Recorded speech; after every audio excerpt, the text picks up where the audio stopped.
I was only supposed to be gone for a season. That was the lie they used when they dragged my name across the ice like it was ash they could scatter. When the court in Cauldron's Hold decided I was too weak, too small, too inconvenient, they didn't bother with a clean sentence. They called me cursed until my ears rang with the sound of it. Then they made sure I heard nothing else. The night before the verdict, Vesper stood beside the brazier and smiled as if she'd been the one to light the fire. "Nobody wants you," she'd said softly, like a kindness. Like she was reminding me how the world worked. I'd nodded, because nodding is how you survive when you're alone. Then the chains came. They didn't use the thick iron, not the kind meant for monsters. They used brittle links that bit deeper the colder they became. By the time they hauled me past the last lantern on the North Road, my wrists were raw and my breath came out in harsh, stuttering clouds. The realm of Caelthyr was a place of isolation, dressed up as safety. A frozen kingdom held together by walls of spruce black stone and a border that never thawed. Our king ruled from the pinnacle keep, cut off by storms that turned travel into a death sentence. People survived there by doing what they were told and keeping their mouths closed. I had done that. I had served. I had stitched. I had carried water and warmed hands at the banquet tables. I had hummed while I worked, because my mother once told me, before the court taught her fear, that a soft sound could keep your bones from feeling too much. But devotion is a candle. It burns down. Betrayal didn't arrive like lightning. It came like winter, slow, inevitable, and already inside the house. When they found the stolen oath vial in my trunk, they didn't even search the way they searched for other people. They pulled it out as if it had been waiting for their hands. The vial was supposed to contain a seal from the old king, the one who bound the realm to its guardians. If it was broken, the land would go feral. That was what they told the crowd. They said I had done it to ruin Caelthyr. They said I deserved what they'd planned for me. They said my mother's blood was wrong. I remember the way the villagers looked at me. Not with hatred, not even with disgust. With something worse. With the relief of watching a scapegoat walk out into the storm. I remember Vesper's face when the guards shoved my trunk into the wagon. I'd seen the triumph in her eyes, bright as ice on a blade. So when I was cast out beyond the border, beyond even the last sight of our northern hold, I didn't believe in rescue. I believed in distance. I believed in staying small enough to make the world forget I existed. For 3 weeks, I walked. The realm's snow didn't fall like soft feathers. It struck like thrown glass. It found every gap in my cloak, every seam, every memory of warmth. My boots wore through. My hands grew numb enough that pain became a rumor. Then I heard it. Not the howl of wolves, those could be heard anywhere, always hungry in the winter. I heard something else, like a low hum under the wind. The sound that vibrated through the ground, through bone, through the part of me that had always been quietly aware that something in my blood wasn't entirely human. My mother used to tell me to keep my power hidden, not because she wanted to control me, because she feared the court would use it like a weapon. She died before I learned how to wield it. All I had were fragments, the way the hearth flame always leaned toward my palms, as if it trusted me more than it trusted the air. The way certain animals stopped and stared when I hummed. The way the snow sometimes melted in a circle around my sleeping form. Never enough to be a miracle. Never enough for anyone to see. Just enough to keep me alive. On the 4th night, the storm let up for an hour. That's all the time the North ever gave you. Just enough to pretend you had a chance. When dawn finally arrived, it didn't arrive with light. It arrived with revelation. I found the border. Not the carved stone line the court talked about, not the symbolic wall. I found the real one. Black stakes buried in frozen earth, surrounded by an invisible fence that crackled with faint frostlight. The ground around it looked disturbed, as if paws and claws had circled there for days. There was no path through. I should have turned back. But betrayal had already taught me I couldn't depend on should. So I stepped closer, dragged my breath into a steadier rhythm, and hummed the tune my mother used to hum while kneading bread. The air changed. It wasn't dramatic, no cinematic glow. The invisible fence simply tensed. The crackle became louder, like it had recognized a voice. I stopped humming. Then I heard the softest sound behind me. A shuffle.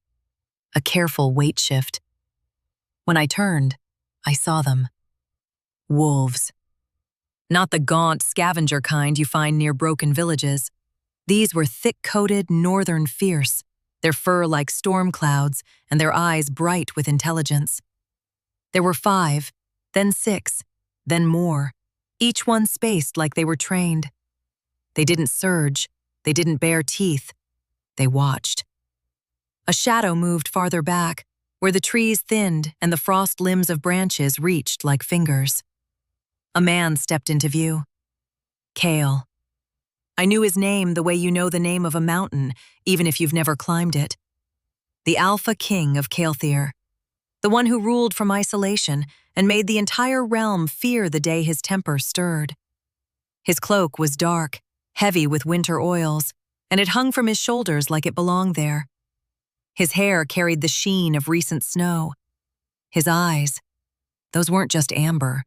They looked like fire trapped in gold. He didn't approach the wolves. He didn't have to. The pack moved with him, and I felt it in my stomach. A pressure, a claim. "Leave," he said. His voice was quiet, but the cold obeyed it. The wolves shifted, circling me in a careful arc, as if giving their king a controlled view. I should have left, but my wrists were still raw. My mouth was still sore from days without anything besides crusted snow. I had walked until my legs gave up one by one. I lifted my chin, not to challenge him, but to keep from collapsing. "I'm looking for shelter," I said. It wasn't a plea. It was information. I watched the wolves react. One of them dipped its head toward me, nose twitching. Another placed its forepaw forward and then stopped, as if a command had been given without the king needing to speak. Cael's gaze followed their movement. Then his eyes narrowed, not at me, not at the wolves, but at something inside the air. The hum under the wind returned. It wasn't in the wind now. It was in me. My breath hitched. Because the sensation was the same as when you touch a live wire and realize you were never meant to be safe. The king took one step forward. The wolves tensed. Cael lifted a hand, palm angled toward the trees. He wasn't calming them. He was measuring what they would do without his consent. His jaw flexed. Then he said, "No one comes to my border." "I already did," I answered. I was proud of the steadiness in my voice. It surprised me. It also made me more dangerous. Cael's gaze slid over my cloak, over the frost crusting my boots, over the bruises hidden under fabric. He didn't look at me like a man judging a woman's worth. He looked at me like a king, deciding whether a threat was real. That should have terrified me. Instead, the wolves' behavior anchored something in my chest. They didn't view me as a threat. They viewed me as home. The thought struck like a punch. The hum in me intensified, and my skin prickled under my cloak. Cael's beast recognized something. I felt it before his face changed. He went still in the way predators do when they know their prey is breathing too quietly. Then the air around him thickened.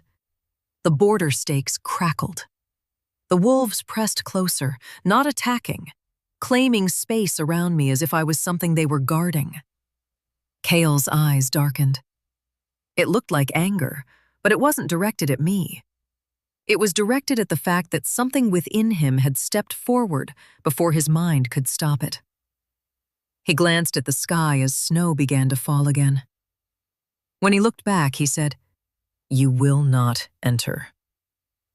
I waited. Not because I agreed, because I refused to be rushed. If he meant to drive me away, he'd do it. If he meant to help me, he'd reveal it. I wasn't going to beg in the snow like an orphaned animal. Cael studied me for a long moment. Then he spoke to his wolves. Escort her to the keep, not past the gate. His pack responded immediately, not with frantic obedience, but with purposeful motion. The nearest wolf nudged my shoulder with its nose, gentle enough not to bruise, firm enough to move me. I followed. As we walked, my hum faded in and out like a heartbeat. My power wasn't a spell I could switch on. It was a memory, waking in fragments. We reached the gate, iron bars fused with frost so thick it looked like crystal. The invisible fence crackled when we approached. Then it softened. The wolves went still. Cael's hand hovered over the bars without touching them. He looked at me like he wanted answers he didn't know how to ask. I stepped forward before he could decide I was too dangerous. The gate didn't stop me. It opened. Not with a mechanical clank, with the subtle parting of something alive. My throat tightened. I understood suddenly that I wasn't just trespassing. I was being allowed. And that frightened me more than the storm. Inside the keep, heat hit my face like a slap. The air smelled of wood smoke and winter herbs. Torches burned with deep blue flames, their light casting long shadows on stone walls carved with old symbols. No one spoke over the wolves' quiet steps. They led me through corridors I couldn't memorize, toward a room meant for guests or prisoners. There was no sign of hospitality, only practicality. A bed lined with thick furs, a basin of water still steaming faintly. A chair that looked as if it had been carved to endure punishment. The wolves lingered by the door. Cael appeared at the threshold like he'd walked out of the stone itself. He didn't ask my name. He didn't apologize. Instead, he said, "You will remain here until I decide what you are." I swallowed the instinct to flinch. "Decide?" I echoed. His gaze moved across me again. "Don't pretend you're ordinary," he said. Something in his voice made my pulse leap. Not fear, but the awareness of being measured. Like he was trying to understand a bruise forming beneath his skin. "I'm not pretending," I replied, my hands, still stiff from cold, curled around the edge of the chair. "I'm surviving." Cael's eyes tightened. Then, to my shock, the wolves relaxed by a fraction. As if the king's beast had decided something about my honesty. He turned to leave. But before he reached the doorway, the hum returned, stronger. It rose from my bones, crawled up my throat, and spilled into the room's air. Cael halted. The pack stiffened. The torches flickered. A storm outside the windows responded with a low growl of thunder. Cael turned his head slowly. His expression didn't soften, but the hardness around his eyes fractured. Then he said a single word, barely more than breath. "Mate." The way he said it wasn't romantic, it was stunned. Like he hated that his beast had spoken the truth aloud. My heart stuttered. I didn't say anything. Because the word mattered. It mattered in the way prophecy matters to people who don't want to be controlled by fate. Cael's jaw clenched. He looked at me as if deciding whether to lock me away or bind me to the keep. Then his beast surged beneath his skin. I saw it in the shift of his posture, the way the wolves angled their bodies toward me as if braced for a claim. Cael swallowed. He forced himself to step back. And instead of calling me to him, he left. The door shut with a soft click. I stood there, trembling from the force of what I'd just heard. Mate, not curse, not weakness, not prisoner, a bond. I had no idea what it meant for me. I only knew what it meant for the court that had cast me out. My hands shook as I sat on the bed. I tried to breathe. I tried to remember what my mother said about hiding. But the truth was already out, tangled in the room's air. In the days that followed, I learned Caelthyr didn't run on kindness. It ran on duty. and duty could be brutal. When Cael returned, he didn't come alone. He brought men and women in furs dyed the deep blue of war-ready water. Counselors who looked at me like a stain they were obligated to examine.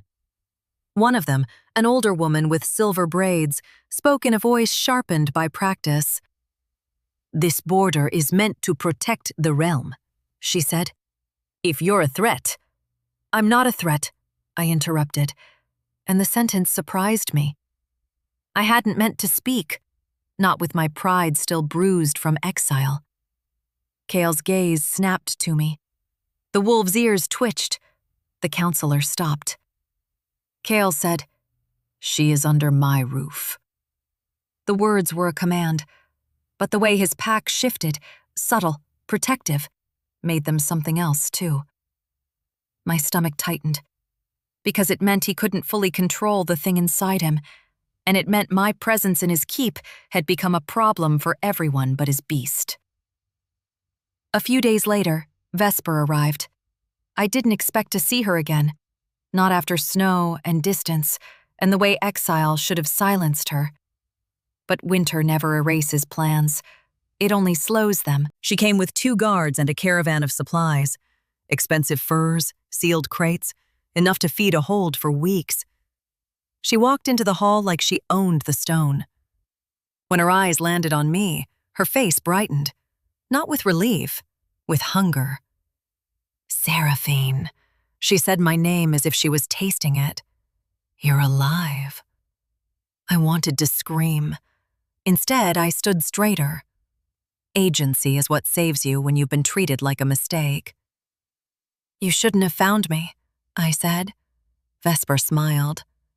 "The king's wolves brought you in." My mouth went dry. Because she knew. She wasn't guessing. She was pleased. Cael entered behind her like a shadow deciding to take shape. His eyes locked on Vesper. The wolves in the hall growled, not loud, but low and warning. Vesper kept her posture smooth. "Your Majesty," she said, as if she hadn't thrown me to the storm. I brought tribute from Cauldron's Hold. They thought it was safer to offer it from a trusted hand. The words were polished lies. I watched Cael's pack react again, and I understood something that made my skin go cold. The wolves weren't only sensing my bond. They were sensing danger. Vesper wasn't just betrayal. She was something that could hurt the realm. Cael's voice was controlled. "Why did you cast her out?" Vesper tilted her head. "I didn't." She lied effortlessly, but her gaze flicked to my wrists, raw still beneath my gloves, to the scar on my brow, to the faint frost streaks in my hair. She was measuring what I'd survived. I stepped forward before Cael could decide whether to keep hiding me behind his authority. "I didn't steal an oath vial," I said. "You planted it." I expected the council to gasp. I expected Cael to bristle at open confrontation. Instead, the wolves stiffened. Their bodies angled toward me, and Cael's beast surged under his skin like a door slamming open. Cael's hand tightened into a fist. His walls should have come down, but he didn't let them. He stayed in control. Only his pack spoke for him. They moved, blocking Vesper from approaching me. Vesper's smile thinned. She looked from the wolves to Cael, then back to me. "You're defiant," she said, almost amused. "Do you think the king needs you? Do you think he believes you?" Cael didn't answer. Instead, he stepped between Vesper and the door. He wasn't gentle, but he wasn't cruel either. He was final. "I will not host poison in my halls," he said. Vesper's expression flickered. A crack appeared in her confidence, not because she feared him, because she feared being exposed. Then she laughed, softly. "If you send me away, Cauldron's Hold will fall. The oath vial was necessary. You don't know what she's truly carrying." "Carrying?" I repeated. Her eyes met mine. "You don't even know," she whispered. "That's why you were cast out." My power hummed, furious and confused. I didn't like being spoken over. I didn't like being treated like a locked box. So I did the only thing I could do that felt like truth. I began to clean. It started as a habit, something to keep my mind from spiraling. I washed basins. I scrubbed frost moss from stone floors. I stitched torn seams in the keep's linen. I learned every corner of Cael's isolation and made it bearable. Ordinary actions, extraordinary consequence. When I mended a cloak with frayed silver threads, the air around me warmed faintly, as if my hands carried a hidden hearth. When I folded furs at the foot of Cael's bed, the wolves grew calmer, their breath evening out. When I hummed while I worked, the torches burned steadier. No one said anything about it, but I watched the pack. They were drawn to my presence in ways they didn't show others. Not like affection, like recognition. Slowly, I began to feel my power awaken more fully, not as lightning, as control. I could soften frost into water with careful hands. I could draw heat into a room without a fire. I could coax wounded animals to rest. And one night, after I'd tended an injured wolf with herbs and steady breath, I felt a pulse beneath my skin. A deeper current. A bond not meant for the court's cruel games. A bond meant for me. The next time Cael came to the guest room, he didn't bring counselors. He brought silence. He stood in the doorway and watched me clean the basin, as if he was trying to understand the sight. I didn't look up immediately. I refused to perform for his attention. When I finally raised my eyes, his expression was unreadable. "You are not like the others," he said. "I never said I was," I replied. He studied me, then said, "The wolves trust you." "They're not wrong," I answered. A pause. Then the king's gaze flicked to the scar on my brow. "Who marked you?" he asked. I hesitated. Vesper's betrayal rose like smoke behind my ribs. I could have lied. But agency isn't just survival. It's choosing truth even when it hurts. "I did," I said carefully. Cael's brow furrowed. I didn't explain at once. I couldn't, not fully. Instead, I turned back to the basin and finished cleaning, as if the action could contain my confession. "My mother taught me to hide," I said, "to keep the realm from hunting what it doesn't understand." The torches crackled softly. Cael's pack shifted outside the room. He said, "Your mother is dead." Not a question. He knew. I looked up sharply. "You found my records." Cael's silence was heavy. Then he stepped closer, close enough that the air between us sharpened. "I found what my beast remembered," he said. My breath caught. The hum beneath the castle stones responded, as if agreeing.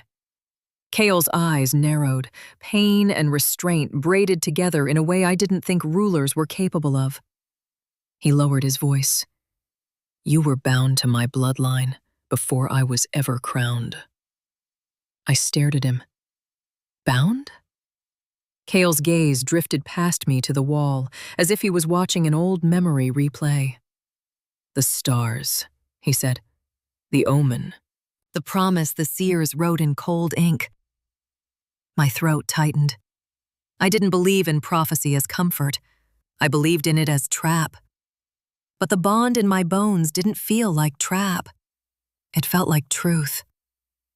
"You can't just claim me," I said, but my voice didn't carry threat. It carried fear. Cael's beast surged beneath his skin again. The wolves pressed their shoulders against the door, as if to keep it from swinging shut. Cael's jaw flexed. He forced his voice steady. "I won't claim what I cannot protect." A promise. Not romantic, protective. I didn't know what to do with it. So I did what I always did when overwhelmed. I worked. For the next week, I remained in my room, cooking simple meals, stitching, humming, healing minor injuries among the staff and the pack. I refused to become a symbol. I became useful.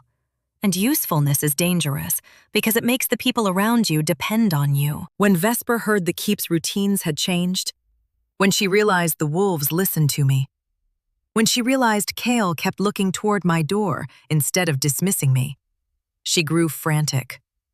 She began sabotaging. She tampered with the herb stores, replacing warm teas with bitter ones. She loosened harness straps on a traveling sled. She placed a faintly warded charm near the border stakes that would disturb the invisible fence. Every time the sabotage happened, the realm reacted. Frost would creep, heat would falter, animals would howl, and the bond in me would flare. I realized my power wasn't only for survival. It was for protection. It was for keeping the invisible promises from breaking. So I acted. Not by fighting Vesper. I couldn't afford fights. Not physically, not emotionally. I acted by cleaning the warded charm with salt and bitter herbs until it lost its bite. I acted by reinforcing the border stakes with threads pulled from my own cloak, soaking them in warm oil and humming the old tune through clenched teeth. I acted by making sure every cup of medicine was prepared exactly as the wolves required. Cael watched from a distance at first. Then, one evening, he came to the training courtyard where the snow was packed hard enough for bare footprints. He didn't confront me. He simply stood at the edge while I worked, mending a broken harness for a smaller wolf, then wrapping the animal's paw with careful cloth. His pack gathered nearby, eyes fixed on me. Cael's beast was restless. You could feel it. When the smallest wolf finally rested against the wall, Cael moved.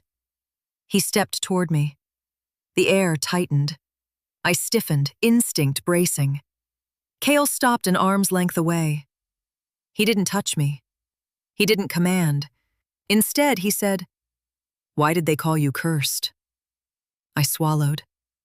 Because it had been a lie designed to make me disappear. Because I was useful to the old seers, I said. Because I was born with a gift they can't control. Cael's gaze darkened. And because Vesper needed a scapegoat, I added. Cael didn't move. He asked, "Do you want her punished?" The question was dangerous. It sounded like authority, but I recognized the trap. If I asked for punishment, he'd use it as leverage. If I didn't, he'd still decide my worth. So I chose something that was mine. I want the truth to survive her lies, I said. Cael's eyes sharpened. Then, for the first time, he did something I hadn't seen him do. He gave an order to his pack without using words. The wolves moved. They didn't drag Vesper across the courtyard. They didn't attack. They simply surrounded her supplies. The scent of her sabotage wafted from the crates. Something unnatural, a taint that made the snow melt in ugly circles. A counselor stepped forward and retched. Vesper's face went pale. Cael's eyes held her like chains. "Is that what you tried to plant?" he asked. Vesper's lips parted. For a breath, she looked like a woman without a plan. Then she smiled again, sharper. "You think you can condemn me in front of your wolves?" she said. "You don't understand what's inside her." Cael's gaze flicked to me. In the second that followed, I felt his beast panic. Quiet, desperate, contained. His mind was still trying to build walls, but his beast was already kneeling in the snow around my bones. I stepped closer to Cael, forcing calm into my hands as I held out a bundle of cloth and herbs. "I can smell it," I said. "Whatever she planted, it's meant to break my gift. It's meant to make me fail." Vesper's eyes burned. "You're only guessing." "No," I answered. And I chose my ordinary action to become evidence. I opened the contaminated jar. I dipped the cloth into it, Then I hummed. The hum rose, steady, low. The frost in the jar crackled as if it wanted to escape. The taint pulled toward me like a hungry thing. I didn't fight it. I redirected it. My power curled around the poison and pulled it into the cloth. The taint clung to the fabric like ink, and as I tightened the wrap, the air stopped shivering. The border stakes outside the courtyard calmed.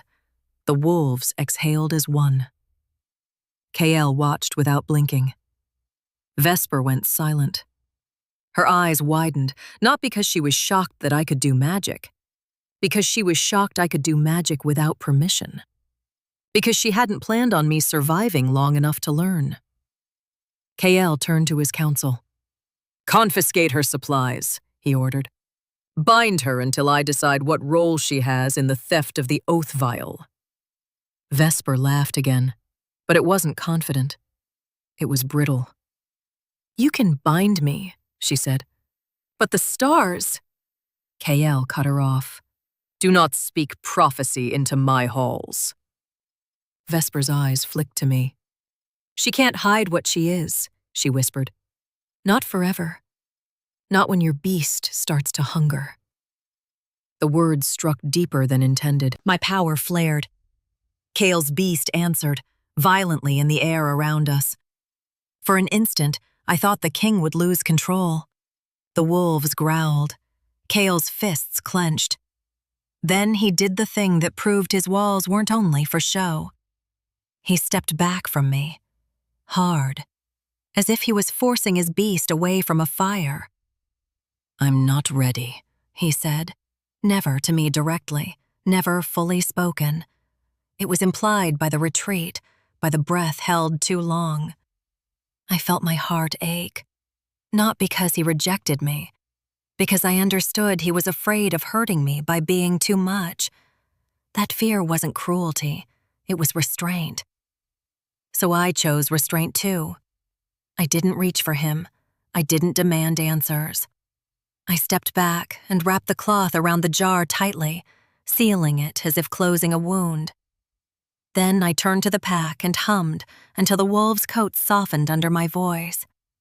The wolves calmed. Cael's beast quieted. He looked at me again, and this time something changed. The hunt in his eyes slowed. It became recognition. Not of ownership, of connection. Weeks passed.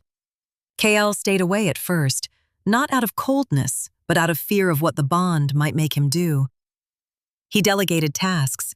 He left the staff instructions. He watched from doorways, but he kept coming back. Every time my power hummed too loud from my ribs, the wolves gathered.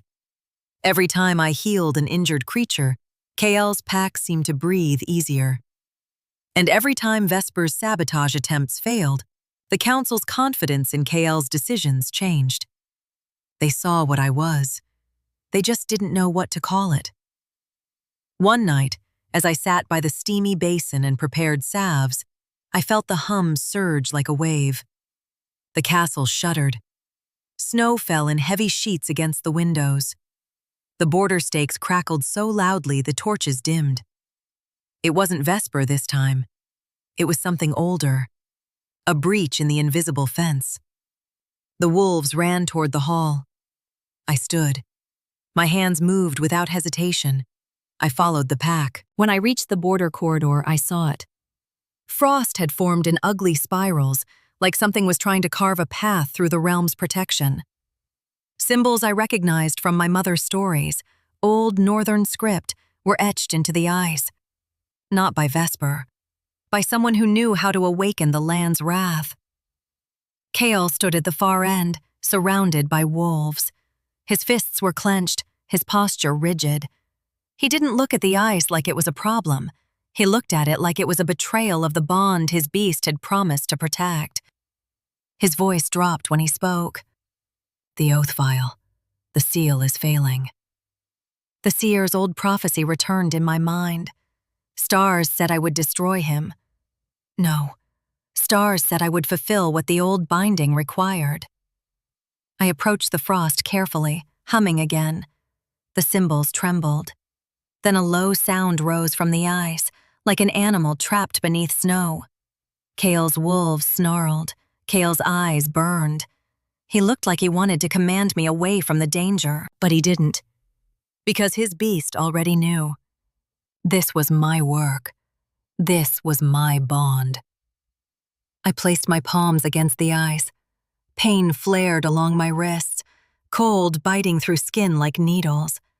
But my power surged, warmth and frost fighting inside me. I didn't try to outmuscle it. I negotiated. My humming deepened into a rhythm my mother used to coax stubborn flames into obedience. The ice symbols melted at the edges, then, slowly, reformed into something else. A hidden thread, a binding line. The realm responded to my touch as if it had been waiting. Cael stepped closer, and his wolves parted for him. He didn't touch my shoulders. He just stood close enough that I felt his heat near my cold. "I see it," he said. His voice was rough, not emotion spoken aloud, a man trying not to collapse under understanding. "I can feel it," I answered. "What is it?" he asked. I swallowed. "An old promise," I said. "The oath vial wasn't stolen to ruin Caelthyr." Cael's jaw tightened. "It was stolen to hide me," I finished. The ice stopped resisting. It accepted my bond. And then the frost symbols flared one last time and went still. The breach sealed. The air warmed by a fraction. The wolves exhaled. And Cael finally looked at me like the king he was on the outside and the man his beast had been begging to become. He stepped forward until I could feel his breath. Not on my face, on my hands. He stared at the frost residue on my palms as if it was evidence of a miracle he hadn't believed in. "I thought you were the curse," he said. His beast pressed closer, restless, eager. I felt it like a heartbeat in the dark. But Cael's mind still fought. He swallowed and forced his voice calm. "I don't know if I deserve you." That line could have been rejection. It could have been another way to distance himself. But I recognized agency when it arrived wearing humility. So I didn't beg. I answered truthfully. "You don't have to deserve what I choose," I said. Cael went still. His pack quieted so completely, the torch crackle sounded like rain. His hand finally moved. Not to claim, to check. He lifted my wrapped palms gently, studying the redness like it was a map. "You're hurt," he murmured. The way he said it wasn't romance. It was responsibility.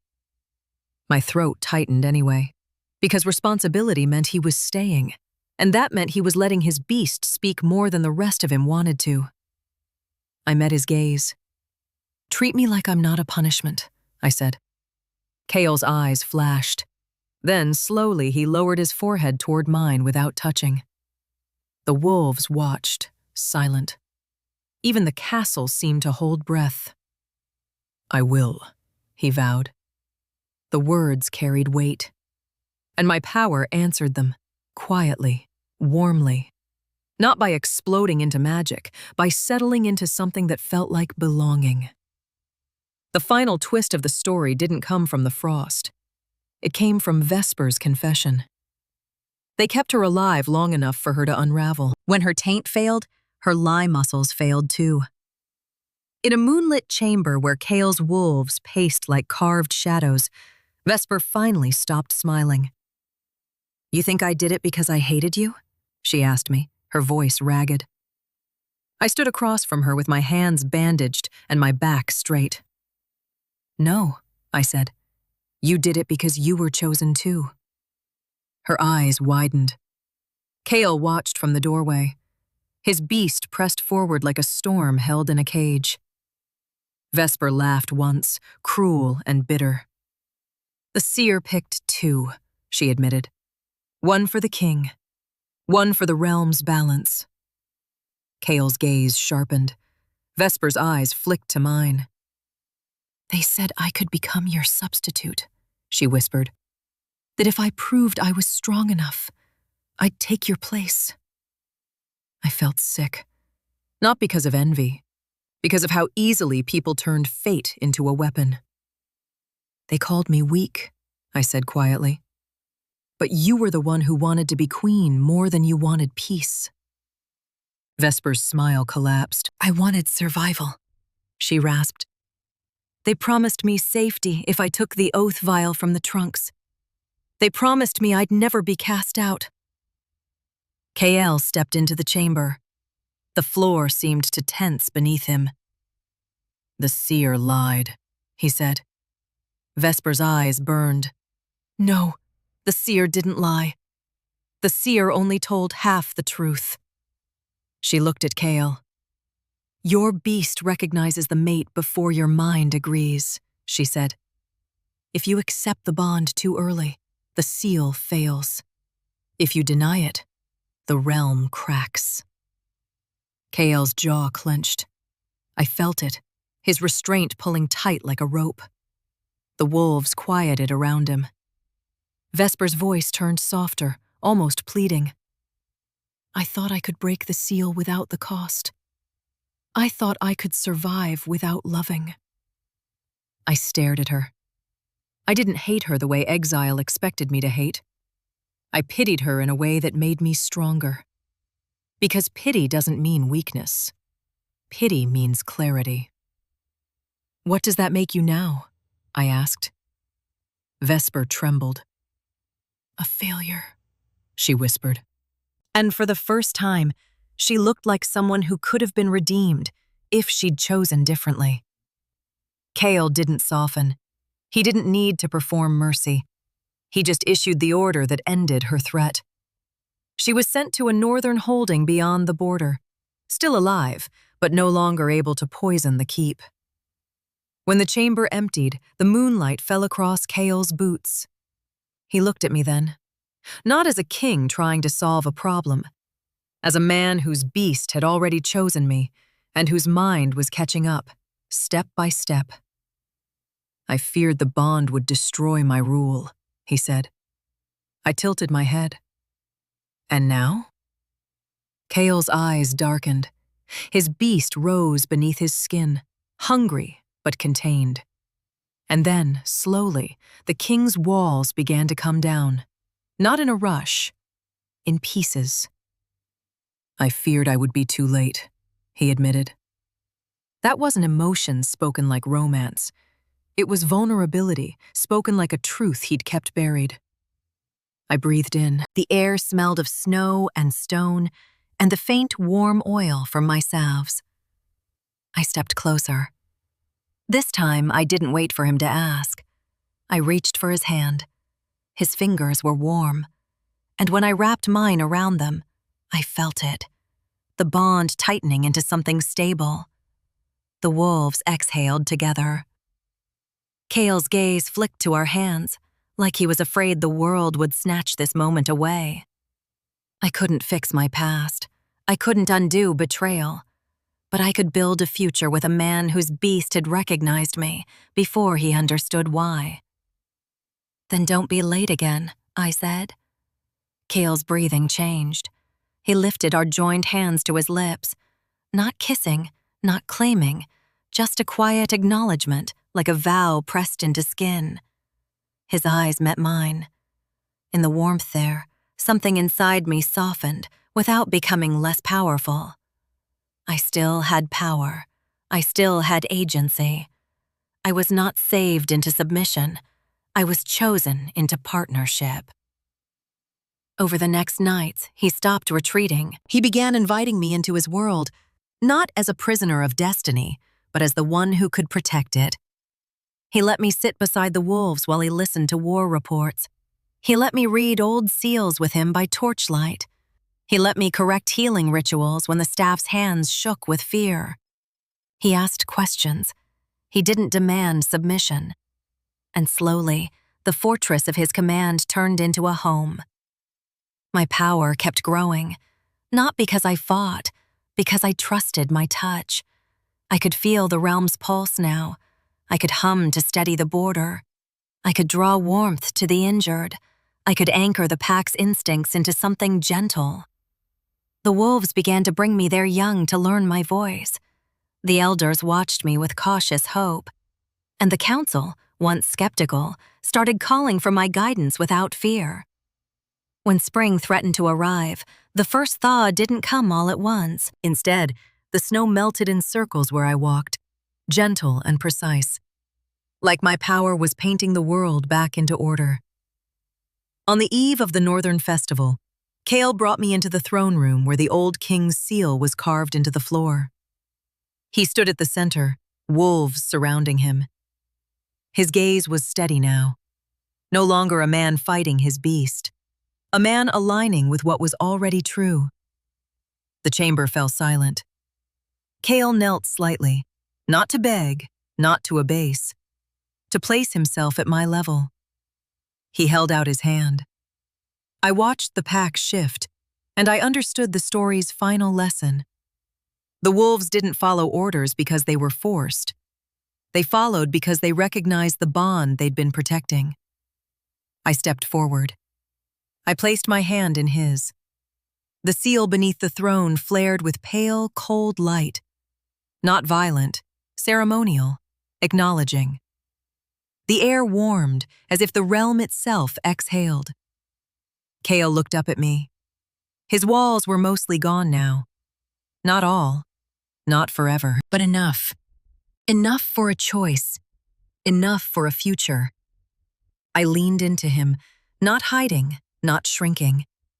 My hum threaded through the silence, soft as bread kneading and strong as winter survival. The wolves answered with quiet, satisfied breaths. And when Cael finally pulled me close, it wasn't the force of a beast taking what it wanted. It was the deliberate gentleness of a king learning to trust the woman he'd tried to protect from prophecy. My exile ended the way it should have begun, with me still myself, with me still choosing.